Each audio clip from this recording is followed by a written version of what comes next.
ইসরায়েলের দখলকৃত গোলান মালভূমি এলাকায় রকেট হামলায় 12 জন নিহতের প্রতিশোধ নিতে লেবাননে ব্যাপক হামলা শুরু করেছে ইসরায়েল। রোববার ইসরায়েলি সেনাবাহিনী লেবাননের একেবারে ভেতরে ও দক্ষিণ লেবাননে হিজবুল্লাহর বিভিন্ন স্থাপনায় ধারাবাহিক হামলা চালায়। শনিবার গোলান মালভূমির ফুটবল মাঠে ওই রকেট হামলায় শিশুসহ 12 জন নিহত হয়। তবে এই হামলার দায় অস্বীকার করেছে হিজবুল্লাহ। ইসরায়েলি প্রধানমন্ত্রী বেনিয়ামিন নেতানিয়াহু হামলার পর তার প্রতিক্রিয়া জানান, এই হত্যাকাণ্ডের জন্য হিজবুল্লাহকে চড়া মূল্য গুনতে হবে। এই মূল্য হবে অভূতপূর্ব।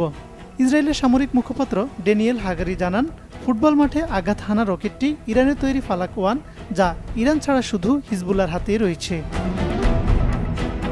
রকেট হামলাকে কেন্দ্র করে ইসরায়েল যখন লেবাননে হামলা করছে এবং নতুন অভিযানের পরিকল্পনা করছে, তখন ইসরায়েলকে কঠোর ভাষায় হুঁশিয়ারি করেছে ইরান।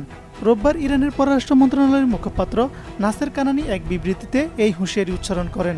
এদিকে গাজা ইসরায়েলি হামলায় গত 24 ঘন্টায় অন্তত অর্ধশতাধিক ফিলিস্তিনি শহীদ হয়েছেন। গাজার স্বাস্থ্য মন্ত্রণালয় জানিয়েছে, গত 24 ঘন্টায় গাজার 4 জায়গায় গণহত্যা চালিয়েছে ইসরায়েলি বাহিনী। এতে অর্ধশতাধিক নিহত এবং 103 জন আহত হয়েছেন।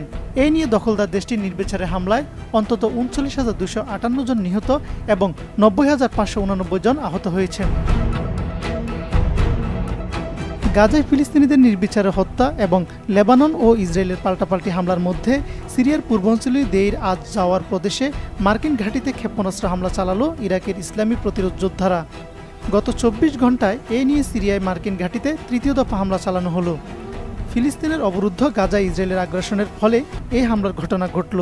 লেবাননের আল মায়াদিন নিউজ নেটওয়ার্ক জানিয়েছে, রোববার সকালের দিকে মার্কিন নিয়ন্ত্রিত কনকো গ্যাস ফিল্ডের কাছে বেশ কয়েকটি ক্ষেপণাস্ত্র আঘাত হানে। তবে সম্ভাব্য হতাহত বা ক্ষয়ক্ষতির কোনো বিস্তারিত তথ্য পাওয়া যায়নি। ইরানের নবনির্বাচিত প্রেসিডেন্ট মাসুদ পেজিশকিয়ানকে আনুষ্ঠানিকভাবে দায়িত্ব দিলেন দেশটির সর্বোচ্চ ধর্মীয় নেতা আয়াতুল্লাহ খামেনি। রোববার রাজধানী তেহরানে দেশটির জ্যেষ্ঠ কর্মকর্তা ও বিদেশি কূটনীতিকদের উপস্থিতিতে দায়িত্ব হস্তান্তরের অনুষ্ঠান আয়োজন করা হয়। আগামী মঙ্গলবার পার্লামেন্টে শপথ নেবেন মাসুদ পেজিশকিয়ান।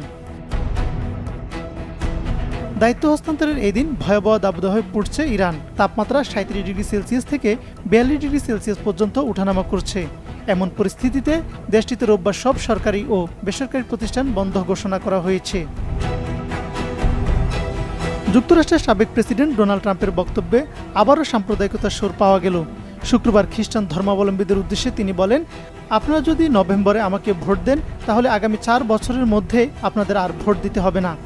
রয়টার্সের খবরে বলা হয়, ফ্লোরিডার ওয়েস্ট প্লাম বিচে রক্ষণশীল দল টার্নিং পয়েন্ট অ্যাকশন ওই সভার আয়োজন করে। সেখানে ট্রাম্প বলেন, আপনারা যারা খ্রিস্টান, এবারে ভোট দিন, আপনাদের আর ভোট দিতে হবে না। আপনারা ভালো খ্রিস্টান, আমি খ্রিস্টানদের ভালোবাসি, আমিও একজন খ্রিস্টান। মার্কিন প্রেসিডেন্ট নির্বাচনে বুড়ো বাইডেনের প্রতি তরুণরা বিমুখ হলেও অপেক্ষাকৃত কম বয়সী কমলা হ্যারিসের প্রতি দ্রুত ঝুঁকে পড়ছে আগামী প্রজন্ম। বার্তা সংস্থা এপির এক প্রতিবেদনে এমনটাই জানানো হয়েছে। 1997 থেকে 2001 সালের মধ্যে যাদের জন্ম, তাদেরকে জেনারেশন জি বা সংক্ষেপে জেন জি বলা হয়। কমলা হ্যারিস প্রেসিডেন্ট প্রার্থী হওয়ার পর এই প্রজন্মের ভোটারদের মধ্যে উচ্ছ্বাস ছড়িয়ে পড়েছে।